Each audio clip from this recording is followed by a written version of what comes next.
Hello friends. आज के video में हम देखेंगे कि सॉफ्टवेयर में आपको सेल भी कैसे क्रिएट करना है। सेल में दो टाइप्स होते हैं, एक क्रेडिट सेल और दूसरा कैश सेल। तो ये दोनों ही एग्जाम्पल आज हम डिटेल में डिस्कस करेंगे और उसी तरह जो आपके सेल के ट्रांजैक्शंस होते हैं उसका जो रिपोर्ट दिया हुआ है आप वो कैसे देख सकते हैं। तो चलिए शुरू करते हैं। सेल का जो ऑप्शन दिया हुआ है आपको ट्रांजैक्शन में है, ट्रांजैक्शन में सेल। तो ये है सेल की स्क्रीन। जैसे कि मैंने आपको बताया कि सेल में दो टाइप्स होते हैं, कैश और क्रेडिट सेल। सबसे पहला एग्जांपल हम देख रहे हैं कैश सेल का। कैश सेल में दो ऑप्शंस है आपके पास। जब आप कैश में सेल कर रहे हैं और उस कस्टमर का लेजर आपके पास क्रिएटेड है तो उस केस में आपको कस्टमर अकाउंट में सेलेक्ट करना है कस्टमर का अकाउंट। जब आप अकाउंट सेलेक्ट करते हो यहाँ पे तो दो ऑप्शंस एक्टिव होते हैं, कैश और क्रेडिट। तो हम कैश सेल कर रहे हैं, यहाँ पे सेलेक्ट करना है कैश और ये एंटर। ये जो 00 देख रहे हो ये इस कस्टमर के लेजर का बैलेंस है। उसी तरह जब आप कैश में सेल कर रहे हो और कस्टमर का लेजर क्रिएटेड नहीं है तो कस्टमर अकाउंट में आपको सेलेक्ट करना होता है कैश अकाउंट और ये एंटर। जब आप यहाँ पे कैश अकाउंट सेलेक्ट करते हो तो ये जो दो ऑप्शंस है वो एक्टिव नहीं होते हैं। तो जब लेजर क्रिएटेड नहीं है, हमने कस्टमर अकाउंट में कैश अकाउंट सेलेक्ट किया है तो आप कस्टमर का जो नेम है वो कैश नेम में एंटर कर सकते हैं। जीएसटी नंबर, ये जीएसटी नंबर का ऑप्शन आपको यहाँ पे इसलिए दिया हुआ है कि कोई कस्टमर आपसे कैश में परचेस कर रहा है और उस कस्टमर का लेजर भी हमारे पास क्रिएटेड नहीं है, लेकिन उस कस्टमर को जीएसटी बिल चाहिए। तो यहाँ पे आप उस कस्टमर का जीएसटी नंबर एंटर कर सकते हैं। उसके बाद हमें सेलेक्ट करना है आइटम, कौन सा आइटम हम सेल कर रहे हैं। आइटम सेलेक्ट करने के लिए आपके पास चार ऑप्शंस है सॉफ्टवेयर में। एक तो आप स्टार्टिंग के वर्ड से सर्च कर सकते हो, जैसे कि देखिए कि हमने स्टार्टिंग के कुछ वर्ड्स यहाँ पे टाइप किए, कुछ लेटर्स यहाँ पे टाइप किए हमने और ये एंटर किया। जो भी आइटम आपको उनमें से सेलेक्ट करना है यहाँ पे आपको क्लिक करके एंटर करना है। ये देखिए, तो ये आइटम हमने सेलेक्ट किया। कितनी क्वांटिटी इसकी सेल कर रहे हैं, तो यहाँ पे हम एक क्वांटिटी सेल कर रहे हैं। ये आइटम नेम और ये आइटम साइज। जब आपको मल्टीपल आइटम्स ऐड करने हैं एक बिल में तो ये ऑप्शन दिया हुआ है, यहाँ पे आपको ऐड पे क्लिक कीजिए। दूसरा ऑप्शन है आइटम सर्च करने का, तो आप सर्च कर सकते हो आइटम कोड की हेल्प से। तो यहाँ पे हमने एंटर कर दिया आइटम कोड और ये एंटर किया। ये देखिए आइटम कोड की हेल्प से हमने ये आइटम सर्च किया। अब आपको ना ही आइटम का कोड पता है ना ही किसी आइटम के स्टार्टिंग का वर्ड पता है। जैसे कि एक आइटम है डीओ, आपको ये तो पता है कि वो डीओ का आइटम है, लेकिन आपने सॉफ्टवेयर में उस आइटम को क्या नेम दिया है वो आपको मिल नहीं रहा है। तो यहाँ पे आपने सर्च किया स्टार्टिंग के वर्ड से डीओ और ये एंटर किया। तो ये देखिए आपके पास आपके सामने कितने सारे आइटम्स हैं यहाँ पे, लेकिन फिर भी इसमें आपको वो आइटम नहीं मिला। तो आपने क्या नेम दिया है उस आइटम को, तो ये हमने डिलीट करने के लिए यहाँ पे ऑप्शन दिया हुआ है, इस पर क्लिक किया और ये डिलीट कर दिया। तो हमें वो आइटम नहीं मिला, तो एक ऑप्शन दिया हुआ है आपको, उस आइटम का कोई भी वर्ड आपको याद है उसमें का, तो आपको यहाँ पे यूज़ करना है परसेंटेज का साइन। ये देखिए कीबोर्ड पे हमने परसेंटेज का साइन यहाँ पे टाइप किया और उसके बाद हमें कौन सा वर्ड पता है उस आइटम का, तो ये डीओ और यहाँ पे हमने एंटर कर दिया। 180 रुपीज़ का है, तो इतना हमने जो भी वर्ड हमें याद है हमने टाइप किए थे सॉफ्टवेयर में उस आइटम के लिए, परसेंटेज का साइन यूज़ करके एंटर किए।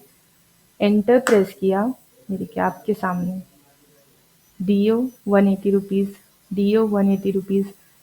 जितने भी आइटम नेम में ये वर्ड्स ये लेटर्स यूज़ हुए हैं यहाँ पे आपके सामने है वो। तो ये इजी हो गया ज़्यादा। तो यहाँ पे सेलेक्ट कर लो कौन सा आइटम है वो, एंटर किया। एक और जो ऑप्शन है आइटम सेलेक्ट करने के लिए, तो आप बारकोड स्कैन कर सकते हैं। यहाँ पे आपको दिखाई दे रहा है कि कितनी क्वांटिटी हम सेल कर रहे हैं, वो एंटर कर दो। जैसे कि ये जो आइटम है इसकी 2 क्वांटिटी सेल हो रही है। ये जो फर्स्ट नंबर का आइटम है इसकी 1 क्वांटिटी, ये जो थर्ड नंबर का आइटम है इसकी 1 क्वांटिटी। उसी तरह से रेट क्या लगा है, तो ये जो रेट है यहाँ पे ऑटोमेटिकली आया है क्योंकि हमने ये आइटम मास्टर में आइटम क्रिएट किया है, वहाँ पे रेट एंटर किया है। ये जीएसटी कितना लगा है, ये है जीएसटी अमाउंट का कॉलम और ये जीएसटी परसेंट आप यहाँ पे देख सकते हैं। उसी तरह से रेट और जीएसटी मिला के यहाँ पे आपको अमाउंट दिखाई देता है टोटल। तो जैसे कि हमने देखा कि ये रेट है, ये जीएसटी है और यहाँ पे नेट रेट है। तो सेल की स्क्रीन पे आपको एक फीचर दिया हुआ है कि आप डायरेक्टली नेट रेट एंटर कर सकते हैं। कभी-कभी ऐसा होता है कि किसी आइटम का आपको टोटल नेट रेट पता होता है कि आप किस रेट में सेल करने वाले हो। तो यहाँ पे आप इस तरह से अलग-अलग बेसिक रेट, फिर जीएसटी कैलकुलेट होने के बाद नेट रेट यहाँ पे कैलकुलेट हो रहा है, लेकिन आपको एक साथ नेट रेट ही एंटर करना है। तो सेल की स्क्रीन पे आपको ऑप्शन दिया हुआ है, ये जो ऑप्शन है net rate calculation, rate plus GST एक ही कॉलम में आपको दिखाई देगा। ये जो रेट का कॉलम है नेट रेट का कॉलम बन जाएगा इस पे क्लिक करने के बाद। ये देखिए हमने क्लिक किया, ये देखिए यहाँ पे ही आपको टोटल रेट शो हो रहा है। तो ये क्यों दिया हुआ है, जैसे कि अभी यहाँ पे अमाउंट है 164.9, तो ये आपको सेल करना है 160 रुपीज़ में, लेकिन इसमें से आपको नहीं पता है कि बेसिक रेट क्या है इसमें से और 18% जीएसटी का अमाउंट क्या होने वाला है। तो यहाँ पे आपने टोटल इतने में सेल कर रहे हो, नेट रेट ही एंटर कर दिया। उसके बाद कीबोर्ड पे आपके एंटर प्रेस किया, ये देखिए ये बेसिक रेट कैलकुलेट हो गया कि इस आइटम का बेसिक रेट इतना है और जीएसटी 18%। क्या आप ये आइटम मास्टर में अपडेट करना चाहते हैं बेसिक रेट? तो अगर आप अपडेट करना चाहते हैं तो यहाँ पे यस क्लिक करना है। तो इस तरह से आपको बेसिक रेट कैलकुलेट करने की ज़रूरत नहीं पड़ेगी, डायरेक्टली आप नेट रेट भी एंटर कर सकते हैं। इसके बाद ये जो ऑप्शन है यहाँ पे बैलेंस का, ये आपको जो आइटम्स आपने सेलेक्ट किए यहाँ पे उनका स्टॉक बैलेंस दिखाई दे रहा है कि ये जो जेंट्स डीओ है इसके कितने पीसेस हैं आपके पास। ये देखिए 25 पीसेस बैलेंस है, स्टॉक है। तो आपको कितना मंगाना है, कौन सा आइटम का स्टॉक खत्म हो रहा है, यहाँ से वो पता चलता है। स्टॉक है या नहीं, सेल कर सकते हैं या नहीं हम। उसी तरह जब आपको ये स्क्रीन हिंदी में देखनी है तो यहाँ पे आपको हिंदी स्क्रीन का ऑप्शन दिया हुआ है। ये देखिए अगर आपने सॉफ्टवेयर में हिंदी डेटा ऐड किया है तो ये आपको जो आइटम नेम है, आइटम साइज़ है, हिंदी में दिखाई देता है। ये देखिए हमने क्लिक किया यहाँ पे, ये देखिए हिंदी में नेम आपको दिखाई दे रहा है। उसी तरह से जब आपको जीएसटी, नैरेशन वगैरह देखना है, ये देखिए नैरेशन आप हर आइटम के लिए अलग यहाँ पे एंटर कर सकते हैं आपके हिसाब से। तो ये सीजीएसटी लगा है 9%, एसजीएसटी 9% और अमाउंट कितना हो रहा है। उसी तरह से अगर आईजीएसटी होता है तो यहाँ पे आपको दिखाई देता है वो सेस, एक्स्ट्रा सेस आप देख सकते हो। अब ये तो हम सभी को पता है कि आइटम मास्टर में हम सेट करते हैं होलसेल रेट। जैसे कि कस्टमर ने अगर हमसे इतनी क्वांटिटी परचेज़ की तो हम कस्टमर को इतने रेट में सेल करेंगे, ये हम सेट करते हैं होलसेल रेट। तो जैसे कि फॉर एग्ज़ाम्पल ये जो आइटम है जेंट्स डीओ, यहाँ पे हमने सेट किया है आइटम मास्टर में कि कोई कस्टमर जब हमसे 2 क्वांटिटी डीओ की परचेज़ करेगा एक साथ, तो हम उन्हें कुछ रेट में कम कर देंगे, यानी कि होलसेल रेट लगाएँगे। तो यहाँ पे हमने एंटर की 2 क्वांटिटी और एंटर किया। ये देखिए, जो रेट 140 था वो अब 135 हो गया। तो इस तरह से तो यहाँ पे होलसेल रेट लगता ही है। लेकिन जब आपको कस्टमर ने उतनी क्वांटिटी परचेज़ नहीं की कि होलसेल रेट लगे, फिर भी आपको होलसेल रेट लगाना है, तो ये जो ऑप्शन है होलसेल रेट का आपको इस पे क्लिक करना होगा। ये देखिए हमने इस पे क्लिक किया, आप देख सकते हो कि कुछ भी चेंज नहीं हुआ है रेट में। वो इसलिए नहीं चेंज हुआ है क्योंकि जब आप ये आइटम सेलेक्ट करते हैं, उससे पहले ही आपको इस ऑप्शन पे क्लिक करना होगा, तभी यहाँ पे कितनी भी क्वांटिटी कस्टमर परचेज करेगा तो उन्हें होलसेल रेट ही लगेगा जो आपने आइटम मास्टर में अपडेट किया है। अगर अपडेट नहीं किया है तो यहाँ पे वो होलसेल रेट नहीं आएगा। तो जैसे कि अगर हम एग्जाम्पल देखें, ये देखिए हमने देखा कि जेंट्स डीओ को अगर 2 क्वांटिटी सेल करते हैं तो 135 रुपीज़ में वो सेल होगा। लेकिन यहाँ से हम सिर्फ एग्जाम्पल के लिए डिलीट कर दें और अब हमने क्लिक किया है होलसेल रेट पे, तो हमने फिर से सेलेक्ट कर लिया है यहाँ पे डीओ 180 रुपीज़ वाला। ये देखिए ऑटोमेटिकली यहाँ पे 135 रेट ही लगा है, 140 नहीं, जबकि एक ही क्वांटिटी है। यहाँ पे आपने जितने आइटम सेलेक्ट किए उनका टोटल अमाउंट कितना हो रहा है ये देखिए दिखाई दे रहा है आपको 693 रुपीज़। अब इसमें कोई चार्जेस आपको ऐड करनी है, माइनस करनी है, तो इसके लिए आपको ऑप्शन दिया हुआ है फुटर का, इस पर क्लिक करना है और ये जो कॉलम है यहाँ पे क्लिक करते हैं तो ये देखिए 4 ऑप्शन दिए हुए हैं आपको, ऐड पैकिंग चार्जेस, ऐड हमाली चार्जेस, लेस डिस्काउंट और या फिर कोई भी दूसरे चार्जेस हैं तो प्लस माइनस करने के लिए आप ये ऑप्शन सेलेक्ट कर सकते हैं। जैसे कि हमें डिस्काउंट देना है तो हमने लेस डिस्काउंट सेलेक्ट किया, एंटर किया। ये जो कॉलम है यहाँ पे आपको परसेंटेज में डिस्काउंट देना है, तो जैसे कि टोटल अमाउंट है 693 रुपीज़, इसमें से हमें माइनस करना है कुछ परसेंट, तो जैसे कि हमें करना है 2% माइनस, तो यूज़ करना होगा आपको -2 और ये एंटर। ये देखिए 2% कितना होगा 13 रुपये, 692 रुपीज़ में से 13 रुपीज़ माइनस होने के बाद 679। अब कस्टमर से हमें इतना ही अमाउंट लेना है। उसी तरह से आपको यहाँ पे पैसे बढ़ाने हैं तो माइनस का साइन यूज़ नहीं करना है, डायरेक्टली आप 2 एंटर करोगे तो ये देखिए +13, अब अमाउंट बढ़ गया है। आपको परसेंट ही एंटर नहीं करना है, तो आपने ये कॉलम ब्लैंक रखा है। उसके बाद जो भी आपको प्लस या माइनस करना है यहाँ पे डायरेक्टली अमाउंट में एंटर कर दो। तो जैसे कि हमें -20 इतना डिस्काउंट देना है, तो देखिए 692 में से 20 माइनस होने के बाद 673 इतना ही कस्टमर से लेना है अब हमें। ये देखिए कस्टमर ने हमें कितना पैसा दिया, जैसे कि अभी ये अमाउंट है 673, इतने लेने हैं, तो कस्टमर ने हमें दिया है 1000 रुपये का नोट, तो यहाँ पे हमने एंटर किया 1000 रुपीज़।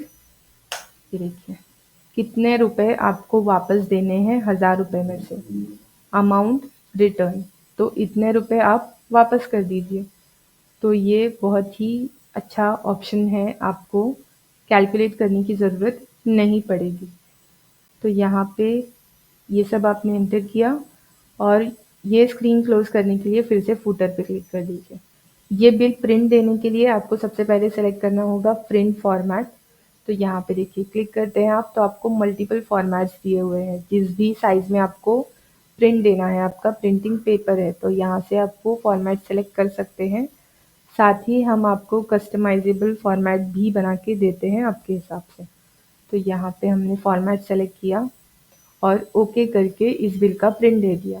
आप ओके करके ये बिल सेव कर सकते हैं या फिर देखिए जब हम यहाँ पे एंटर करते हैं तो एक और रो ऐड होती है, आपको 0 टाइप करना है और एंटर करना है, तो ये जो बिल है ये सेव होता है और बिल प्रिंटिंग का ऑप्शन आता है आपको।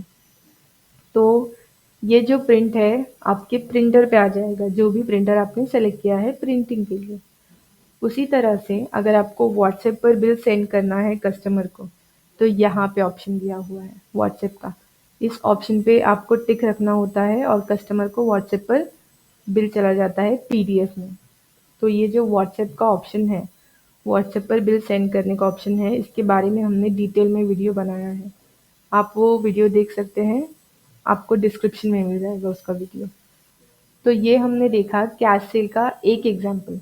जैसे कि मैंने आपको स्टार्टिंग में बताया कि कैश में भी आपके पास 2 ऑप्शन है, जब कस्टमर का लेजर क्रिएटेड है और जब कस्टमर का लेजर क्रिएटेड नहीं है। तो ये हमने लेजर क्रिएटेड नहीं है का एग्जाम्पल देखा। अब हम एग्जाम्पल देखते हैं जब कस्टमर का लेजर क्रिएटेड होता है। तो यहाँ पे हमने सेलेक्ट कर लिया कस्टमर का अकाउंट, एंटर किया। यहाँ पे हमने कैश सेलेक्ट किया, एंटर किया। ये इस कस्टमर के लेजर का बैलेंस है।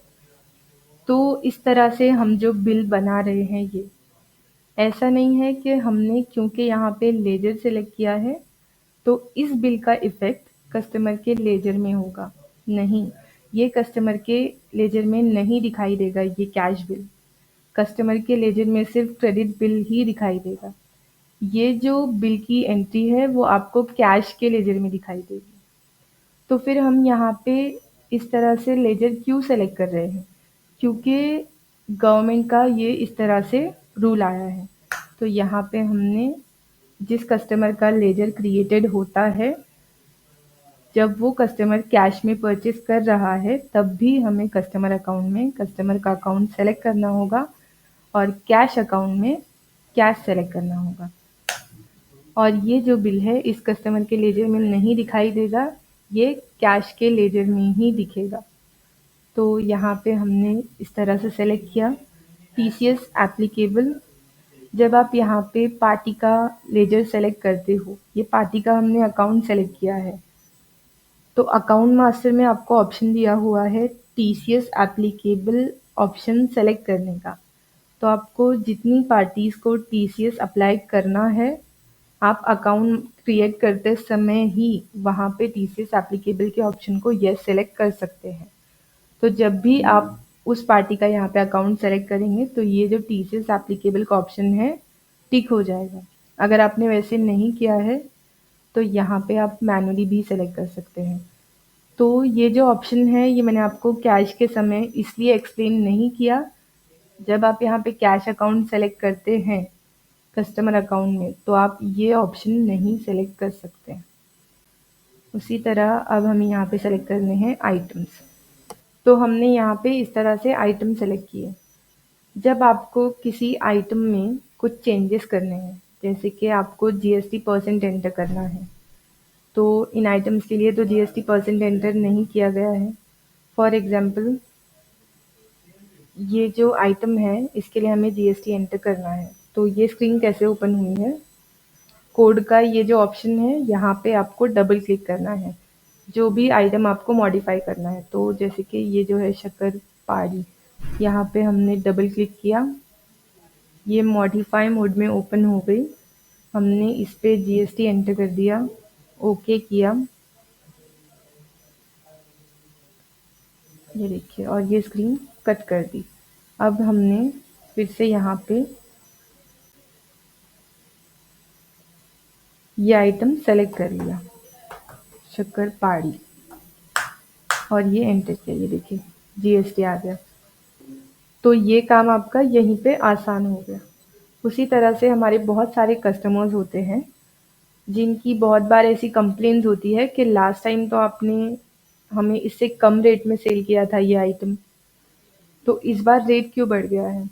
तो अगर आपको उस कस्टमर को लास्ट टाइम का ही रेट लगाना है, लास्ट टाइम आपने जिस रेट में इस कस्टमर को सेल किया था, आपने ये जो अकाउंट सेलेक्ट किया है पार्टी का, इस पार्टी को आपको सेम रेट में सेल करना है लास्ट टाइम के, लेकिन क्योंकि इस बार रेट बढ़ गया है इसलिए आपको ये रेट यहाँ पे दिखाई दे रहा है। तो आपको ऑप्शन दिया हुआ है, ये जो रेट का कॉलम है यहाँ पे हम क्लिक करते हैं तो दिखाई देता है कि कितनी बार हमने इस कस्टमर को किस किस रेट में सेल किया है। तो ये देखिए डेट भी दिखाई देती है, कितनी क्वांटिटी सेल की थी, किस प्राइस में सेल की थी और एमआरपी कितना था। तो हमने ये 75 रुपीज़ में सेल की थी। यहाँ से हमने ये सेलेक्ट कर लिया। सेलेक्ट करते हैं तो आइटम मास्टर में अपडेट करने का ऑप्शन आता है, तो हमें ये अपडेट नहीं करना है, हमने नो सेलेक्ट किया। तो ये देखिए यहाँ पे ये इस तरह से अपडेट हो गया। लेकिन अगर ऐसे बहुत सारे आइटम्स हैं तो हम सबको इस तरह से तो सेलेक्ट नहीं कर सकते हैं। इसके लिए ऑप्शन दिया हुआ है आपको सेलेक्ट लास्ट इनवॉइस रेट का। इस पे आप क्लिक करते हैं तो जो भी आइटम्स आपने यहाँ पे सेलेक्ट किए हैं, लास्ट टाइम का रेट यहाँ पे लग जाता है जिस रेट में आपने इस पार्टी को सेल किया था। तो क्योंकि ये हमने आइटम सेलेक्ट करने के बाद इस ऑप्शन पे टिक किया है, तो अभी ये ऑप्शन वर्क नहीं करता है। जैसे कि देखिए, ये जो आइटम है ये हमने डिलीट किया, ऐड पे क्लिक किया, फिर से ऐड किया, एंटर किया, एंटर किया, ये देखिए ऑटोमेटिकली लास्ट टाइम का रेट लग गया, हमें ये सेलेक्ट करने की ज़रूरत नहीं पड़ी। तो इसके बाद अगर आपको कुछ चार्जेस ऐड करने हैं, माइनस करने हैं, फुटर पे क्लिक करके कर लीजिए। टोटल अमाउंट इतना हो रहा है। प्रिंट फॉर्मेट सेलेक्ट कीजिए, आपको प्रिंट फॉर्मेट हर बार सेलेक्ट करने की ज़रूरत नहीं होती है। मतलब अगर आपको फॉर्मेट चेंज करना है तो सेलेक्ट करना ही पड़ेगा, लेकिन लास्ट टाइम जो फॉर्मेट आपने सेलेक्ट किया है वो ऑटोमेटिकली यहाँ पे नेक्स्ट टाइम आता है नेक्स्ट बिल के समय।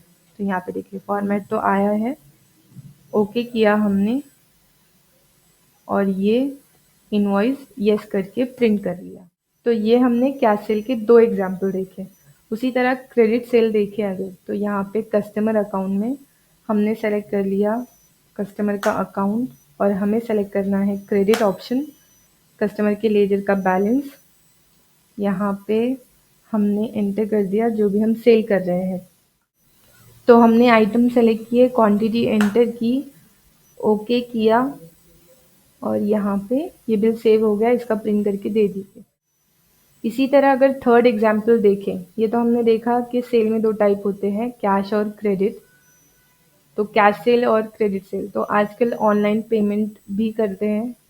तो ऑनलाइन पेमेंट जब हम ले रहे हैं तो वो हम कैसे सॉफ्टवेयर में मेंटेन करेंगे, उसका एक एग्जाम्पल देखते हैं। तो यहाँ पे हमें क्रिएट करना होगा एक अकाउंट, मास्टर में अकाउंट मास्टर। तो आप अपने हिसाब से उस अकाउंट को नेम दे सकते हैं, जैसे कि हमने देखिए नेम एंटर किया यूपीआई कस्टमर्स, ग्रुप सेलेक्ट किया सन्ड्री डेटर और यहाँ पे ओके पे क्लिक किया। ये स्क्रीन कट की, ट्रांजैक्शन में सेल,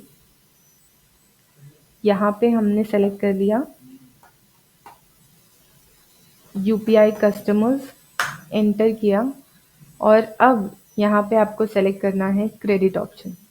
लेकिन क्रेडिट ऑप्शन हम क्यों सेलेक्ट कर रहे हैं, जबकि हमें तो हमारे अकाउंट में बैलेंस तुरंत मिल रहा है ऑनलाइन पेमेंट में।